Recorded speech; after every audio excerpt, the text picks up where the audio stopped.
ओम नमः शिवाय दोस्तों, हर हर महादेव, श्री शिवाय नमस्तुभ्यम। स्वागत है आप सभी का आपके अपने चैनल हमारे संस्कार में। आज हम आपके लिए लेकर आए हैं सावन मास शिवरात्रि की कथा। लेकिन उससे पहले आप सभी को सावन शिवरात्रि की हमारे संस्कार चैनल की तरफ से बहुत बहुत शुभकामनाएं। बर्फ से ढकी हुई गुफाओं और घाटियों में और काल की सीमाओं से परे एक गहन मौन छाया हुआ था, जहां अगर कोई सुई भी गिरे तो उसकी भी आवाज सुनाई दे। तब आदि योगी भगवान शिव ने मां पार्वती को वो है अमर कथा सुनाई थी, जिसके सुनने मात्र से मनुष्य मृत्यु के भय से भी मुक्त हो जाता है। यह कथा कोई साधारण नहीं है, बल्कि यह एक पौराणिक कथा है और सच्ची है। बल्कि स्वयं महादेव के अधरों से यानी उनके होठों से निकली हुई रहस्यमयी कथा है, जिसमें छिपा हुआ है पूरी सृष्टि का रहस्य, योग का मूल और मोक्ष का मार्ग। सावन शिवरात्रि के इस शुभ अवसर पर जब ब्रह्मांड में शिव तत्व गूंज रहा है, हर तरफ जय घोष होता रहता है शिव के नाम का, तब हर भक्त को यह अमर कथा अवश्य ही सुननी चाहिए, क्योंकि यही वह ज्ञान है जो काल को जीतने वाला और मुक्ति को देने वाला है, जो कि स्वयं शिव हैं। तो चलिए मन को एकाग्र करते हुए शक्ति और भक्ति के साथ भगवान शिव और माता पार्वती के उस दिव्य संवाद को सुनते हैं और उसको अपने मन में प्रविष्ट करवाते हैं, जहां हर शब्द मोक्ष का द्वार है और हर वाक्य आत्मा को शिवमयी बना देता है। एक प्राचीन पौराणिक कथा के अनुसार, जो कि हमारे वेद शास्त्रों में भी वर्णित है, एक बार भगवान शिव वन विहार के लिए गए हुए थे। तभी देवऋषि नारद कैलाश पर्वत पर पहुंचे और माता पार्वती को प्रणाम करते हुए कहने लगे, नारायण नारायण, हे माते, भगवान भोलेनाथ कहीं दिखाई नहीं दे रहे हैं। तब माता पार्वती ने उत्तर दिया कि देवऋषि, वे अभी वन विहार के लिए गए हुए हैं, कुछ समय बाद आने ही वाले होंगे। तब देवऋषि नारद ने माता पार्वती से कहा, माता, अगर आपकी आज्ञा हो तो आपसे मैं एक विनय करना चाहता हूँ। माता पार्वती ने कहा, कहो नारद, क्या कहना चाहते हो? तब देवऋषि नारद मुनि बोले, हे माता पार्वती, तीनों लोकों के पालनहार भगवान शिव तो अमर हैं, लेकिन आपका कई बार जन्म हो चुका है। उन्होंने आपको अमर कथा नहीं सुनाई, इसका क्या कारण है? और भोलेनाथ तो अमर कथा जानते हैं, और जो अमर कथा सुन लेता है वह जन्म मरण के चक्कर से मुक्त हो जाता है और 84 लाख योनियों के चक्कर में भी नहीं आता। अगर आप चाहें तो भोलेनाथ से यह कथा सुन सकती हैं।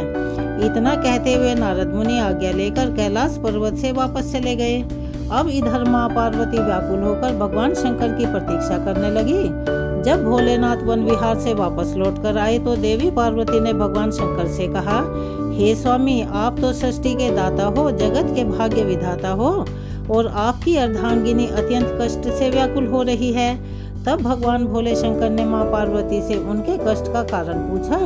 तब माता पार्वती ने कहा, हे प्रभु, आप तो जन्म मरण से मुक्त हो और मुझे संसार में कई बार जन्म लेना पड़ता है। इस बंधन को दूर करने के लिए आप मुझे अमर कथा सुनाने की कृपा करें, नहीं तो मैं अभी आपके चरणों में प्राण त्याग दूंगी। भगवान शिव ने देवी पार्वती की हठ देखी तो कहने लगे, देवी, इस संसार सागर को पार करने का रास्ता अत्यंत कठिन है। इसमें बहुत से लोग सत्य कर्मों को भूलकर 5 विषयों का शिकार बन जाते हैं, कुकर्मों में फंसकर अपने कर्मों का फल भोगते हैं और बार बार जन्म मरण के 84 योनियों के चक्कर में फंसे रहते हैं। उन पर भगवान कभी प्रसन्न नहीं होते। जब तक कि जीव को अपनी आत्मा से भगवान भक्ति और सत्य धर्म के प्रचार का ज्ञान ना हो तो वह सफलता प्राप्त नहीं कर पाता। मैं तो शक्ति भक्ति सत्य धर्म के पूर्ण ब्रह्म ज्ञान के द्वारा ही अमर हूँ, जन्म मरण से भी मुक्त हूँ। देवी, अगर आपके मन में भी यही आशा है, आप ऐसा ही चाहती हैं, तो फिर व्यास गुफा में बैठकर मैं तुम्हें यह अमर कथा अवश्य ही सुनाऊंगा। और फिर उसी समय भगवान शिव देवी पार्वती को लेकर व्यास गुफा में पहुंच गए। जब भगवान शिव ने गुफा में आसन लगाया तो उन्होंने अपनी शक्ति के द्वारा कालाग्नि रुद्र नाम का एक गण प्रकट किया और उसे ऐसा आदेश दिया कि गुफा के आसपास एक ऐसी अग्नि प्रकट करो कि जिससे सभी जीवधारी यहाँ से दूर चले जाएं। भगवान शिव की ऐसी आज्ञा पाकर रुद्र ने वैसा ही किया। जिस स्थान पर भगवान शिव का आसन था उसके पास में ही एक शुक अर्थात तोते का घोंसला था। उस घोंसले में एक अंडा पड़ा हुआ था। उस अंडे पर किसी की भी नजर नहीं पड़ी और दैववश ना ही रुद्राग्नि उसको जला पाई, क्योंकि वह जीवधारी तो अभी उत्पन्न ही नहीं हुआ था। परंतु इसके अलावा सब जीवधारी या तो मृत्यु को प्राप्त हो गए या फिर वहां से दूर चले गए। इसके बाद भगवान शिव ने अपने नेत्रों को बंद किया और एकाग्रचित होकर देवी पार्वती को अमर कथा सुनाने लगे। अमर कथा की शक्ति के द्वारा उस अंडे से एक जीव प्रकट हो गया और इधर अमर कथा सुनते सुनते देवी पार्वती को नींद आ गई। अब देवी पार्वती के स्थान पर वह शुक पक्षी अमर कथा सुनकर हुंकारा भरने लगा। अमर कथा जब संपूर्ण हुई तब भगवान शिव ने अपनी आंखें खोली और देवी पार्वती से पूछा, क्या आपने अब अमर कथा सुन ली? क्या अब भी आपके मन में कोई शंका है? तब देवी पार्वती ने हाथ जोड़कर क्षमा मांगते हुए भगवान शिव से कहा, हे प्रभु, मुझे क्षमा कीजिए, मैंने अमर कथा पूरी नहीं सुनी। तब भोलेनाथ ने पूछा, तो फिर हुंकारा कौन दे रहा था? देवी पार्वती ने कहा, मुझे नहीं पता। तब भगवान शिव ने इधर उधर देखा तो उन्हें शुक ही नजर आया, जो कि प्रभु को देखते ही उड़ गया। तब भगवान शिव उस पक्षी को मारने के लिए उसके पीछे दौड़े। वह शुक पक्षी उड़ता उड़ता तीनों लोकों में गया, परंतु उसे कहीं भी जगह नहीं मिली। उस समय श्री वेद व्यास जी की धर्मपत्नी अपनी कुटिया के आंगन में सिर के बालों को सुखाते हुए जम्हाई ले रही थी। तभी वह शुक पक्षी उनके मुख में के द्वारा उनके उदर में प्रवेश कर गया। भोलेनाथ रूप बदलकर वहां पहुंचे और जाकर उन्होंने ऋषि की पत्नी से कहा, देवी लाओ हमारा पक्षी वापस करो। ऋषि पत्नी ने कहा, महाराज देख लो, हमारे पास तो कोई पक्षी नहीं है। तब भगवान शिव कहने लगे, वह पक्षी जो अभी अभी तुम्हारे पास आया था और अभी भी तुम्हारे पास है, सिर्फ अपना स्वरूप बदलने के लिए वह तुम्हारे गर्भ में छुप गया है। जब वह ऋषि की पत्नी नहीं मानी तब भगवान शिव ने वेदव्यास जी से कहा कि आपकी पत्नी के मुख द्वारा हमारा पक्षी इनके पेट में चला गया। आप अपनी पत्नी से पूछ लो उसके पेट में हमारा पक्षी गया है या नहीं। तब वेदव्यास जी ने अपनी पत्नी से पूछा कि तुम्हारे पेट में कोई पक्षी गया है क्या? व्यास मुनि की पत्नी कहने लगी, नहीं, मैंने तो किसी भी पक्षी को नहीं देखा, लेकिन प्रभु ऐसा अनुभव होता है कि जैसे कोई जीव मेरे पेट में है।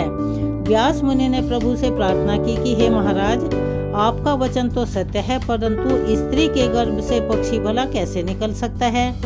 इसका तो बस एक ही उपाय है कि इस स्त्री को मारकर उसके पेट से पक्षी को निकाल लिया जाए। भगवान शिव कहने लगे, इतनी सी बात के लिए भला इस स्त्री को मारने की क्या आवश्यकता है? इस नादान स्त्री पर तो हमें बहुत तरस आ रहा है। हमें तो उस शैतान पक्षी पर क्रोध आ रहा है जो अपना स्वरूप बदलने के लिए इस बेचारी स्त्री के गर्भ में आलोक हो गया है। जब वह बाहर आएगा तब हम उसे मार देंगे। व्यास मुनि कहने लगे, महाराज इसका क्या उपाय है? आपकी जो इच्छा है वह आप कर सकते हैं। यह शब्द सुनकर शुक पक्षी शंकर जी के भय से माता के गर्भ से बाहर ही नहीं आया। अब त्रिलोक स्वामी भी वहीं बैठकर शुक पक्षी के बाहर आने की प्रतीक्षा करने लगे। जब भगवान शिव प्रतीक्षा कर रहे थे तब संसार के सभी कार्य भी रुक गए और इस प्रकार तीनों लोकों में हाहाकार मच गया। अब देवी देवता विचार विमर्श करने लगे कि भगवान शंकर को कैसे वापस लाया जाए।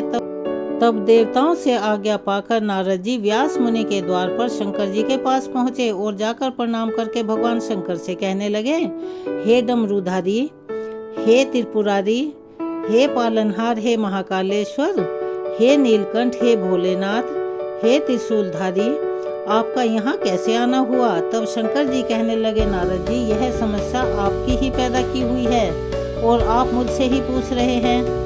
शुक पक्षी व्यास मुनि की पत्नी के गर्भ में छुप गया है। जब वह बाहर आकर आएगा तब ही मैं उसे मारकर वापस आऊंगा। देव ऋषि नारद ने कहा, प्रभु आपका तो वचन है कि जो भी अमर कथा सुन लेता है वह अमर हो जाता है, वह जन्म मरण के चक्कर से भी मुक्त हो जाता है।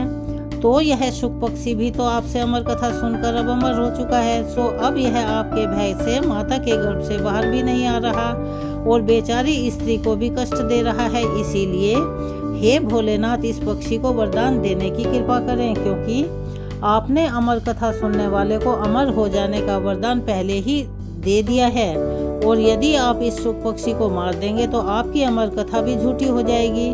तब भगवान शिव ने उस शुक को अमर हो जाने का वरदान दिया और वे वापस कैलाश पर्वत पर लौट गए और फिर वही शुक व्यास जी के अयोनिज पुत्र बने। गर्भ में ही उन्होंने वेद पुराणों और उपनिषदों का ज्ञान प्राप्त किया और वह अपनी माता के गर्भ में 12 वर्षों तक रहे। तब वेद व्यास जी ने दिव्य दृष्टि से उनसे पूछा कि अच्छा पुत्र, तुम बाहर क्यों नहीं आ रहे हो? तब वे बोले, मैं माया के प्रभाव में कहीं पड़ ना जाऊं, इसीलिए मैं बाहर नहीं आना चाहता। जब तक स्वयं श्री कृष्ण आकर मुझे आश्वासन ना दें, मैं तब तक गर्भ से बाहर नहीं आऊंगा। तब देव ऋषि नारद जी वहां पधारे और उनके कहने पर भगवान श्री कृष्ण स्वयं आकर उन्हें आश्वासन देते हैं कि तुम्हें जन्म लेने के बाद भी माया स्पर्श नहीं कर पाएगी। तब कहीं जाकर सुखदेव अपनी माता के गर्भ से बाहर आए और उन्होंने अपने पिता से भागवत का पूरा ज्ञान भी प्राप्त किया और वही सुखदेव मुनि के नाम से विख्यात हुए। अमर कथा की एक और कथा प्रचलित है जो कि भगवान शिव और अमरनाथ गुफा से जुड़ी हुई है, वह भी हम आपको सुनाने जा रहे हैं। ऐसी मान्यता है कि अमरनाथ गुफा में कबूतर का एक जोड़ा रहा करता था जो आज भी अजर अमर है, क्योंकि उस कबूतर के जोड़े ने भगवान शिव के मुख से अमृत कथा का रसपान किया था, जिसे एक समय देवी पार्वती के पूछने पर भगवान शिव ने उन्हें सुनाया था। तो चलिए अब सुनते हैं भगवान शिव और माँ पार्वती के बीच संवाद की यह अमर कथा। अमरनाथ गुफा से जुड़ी एक पौराणिक मान्यता है कि भगवान शिव ने देवी पार्वती को इस गुफा में एक ऐसी कथा सुनाई थी जिसमें अमरनाथ की यात्रा और उसके मार्ग में आने वाले अनेक स्थलों का वर्णन था। यह कथा कालांतर में अमर कथा नाम से विख्यात हुई। कहा जाता है कि एक बार देवी पार्वती ने महादेव से पूछा कि प्रभु, ऐसा क्यों है कि आप अजर अमर हैं और आपकी गर्दन में पड़ी नरमुंड की माला का रहस्य क्या है? इस पर महादेव ने देवी पार्वती के प्रश्न का उत्तर देना उस समय तो उचित नहीं समझा, लेकिन उन्होंने इस बात को टालने की कोशिश की। लेकिन देवी पार्वती की लगातार जिद के कारण इस रहस्य को बताना भोलेनाथ ने स्वीकार किया। कहते हैं कि इस रहस्य को बताने के लिए भगवान शिव को एकांत जगह की आवश्यकता थी, जिसकी खोज करते करते वे देवी पार्वती को लेकर आगे बढ़ते चले गए। गुप्त स्थान की तलाश में महादेव ने पहले अपने वाहन नंदी को सबसे पहले छोड़ा। नंदी जिस जगह पर छूटा उसे ही पहलगाम कहा जाने लगा, जहां से अमरनाथ यात्रा शुरू होती है। वहां से कुछ आगे जाने पर शिव जी ने अपने माथे से चंद्रमा को अलग कर दिया। जिस जगह पर उन्होंने चंद्रमा को छोड़ा वह जगह चंदनवाड़ी कहलाती है। इसके बाद भगवान शिव ने गंगा जी को पंचतरणी में और गले के सांपों को शेषनाग पर छोड़ दिया, जिस कारण इस पड़ाव का नाम शेषनाग पड़ गया। अमरनाथ यात्रा का अगला पड़ाव गणेश टॉप है। मान्यता है कि इस स्थान पर भगवान शिव ने अपने पुत्र गणेश को छोड़ा था।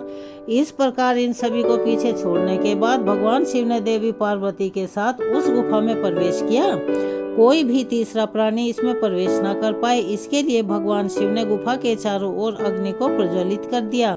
इसके बाद महादेव ने जीवन के उस गूढ़ रहस्यों की कथा शुरू कर दी। कहते हैं कथा सुनते सुनते देवी पार्वती को नींद आ गई थी। उस समय वो कथा वहाँ 2 सफेद कबूतर भी सुन रहे थे।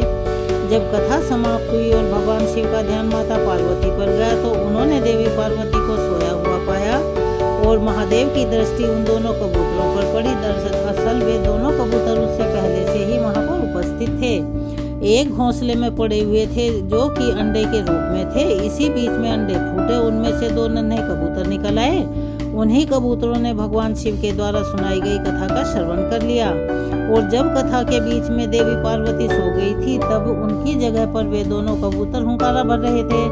यह बात जानकर महादेव को उन पर बड़ा क्रोध आया। उन्हें मारने के लिए दौड़े। फिर वे दोनों कबूतर स्वयं ही महादेव के पास आकर बोले, हे महादेव, अगर आपने हमें मार दिया तो आपकी अमर कथा झूठी हो जाएगी, क्योंकि हमने तो आपकी अमर कथा सुन ली है। कहते हैं कि इस पर महादेव ने उन कबूतरों को वरदान दिया कि यह सदैव उसी स्थान पर भगवान शिव और देवी पार्वती के प्रतीक के रूप में रहेंगे। तभी से मान्यता है कि अमरनाथ गुफा में मौजूद कबूतरों का जोड़ा भगवान शिव और देवी पार्वती के प्रतीक के रूप में आज भी विद्यमान है और पूजा जाता है। जब देवी पार्वती ने भगवान शिव की यह दिव्य कथा सुनी तो उन्होंने हाथ जोड़कर कहा, हे नाथ, यह केवल एक कथा नहीं बल्कि आपकी करुणा की अमर गाथा है। क्या यह यहीं समाप्त हो जाएगी? तब महादेव शांत भाव से मुस्कुराए और कहने लगे, हे देवी, यह कथा काल से परे है। यह उस हर हृदय की, हर दिल की है जो सावन की शिवरात्रि पर सच्चे भाव से मेरा स्मरण करता है, जब कलयुग का अंधकार गहराएगा और लोग दिखावे की पूजा में उलझ जाएंगे, तब भी कुछ ऐसे होंगे जो प्रेम से ओम नमः शिवाय जपेंगे। उनके लिए यह कथा दीप बनकर उनके जीवन के अंधकार को दूर कर देगी। सावन की वह रात्रि जब जल, बेलपत्र और मन की शुद्धता से कोई मुझे पुकारेगा, तो मैं स्वयं उसकी सुनूंगा, चाहे वह कोई भी हो, पापी हो, बुरा हो, वो गुणी हो, निर्गुणी हो, चाहे कैसा भी हो। इस कथा को जो श्रद्धा से सुनेगा वह मेरे लोक की ओर अग्रसर होगा, पापों से मुक्त होगा और जन्मों के बंधन से मुक्त हो जाएगा। हे देवी, यह कथा मेरी नहीं, उन आत्माओं की है जो प्रेम, आस्था और विश्वास के साथ मुझे अपनाते हैं, यानी मेरे नाम को जपते हैं। इस प्रकार अमर कथा एक वचन बनकर शिव भक्तों को आशीर्वाद देती है कि अगर भक्ति सच्ची हो तो भगवान स्वयं उसके पास आ जाते हैं। तो यह थी आज की कथा और हर मुसीबत से उसे बचाते हैं। सभी एक बार मेरे साथ प्यार से बोलिए, भोले शंकर भगवान की जय। हर हर महादेव, बम बम भोले, माँ पार्वती की भी जय हो। कमेंट्स बॉक्स में अपनी राय अवश्य ही लिखें। धन्यवाद।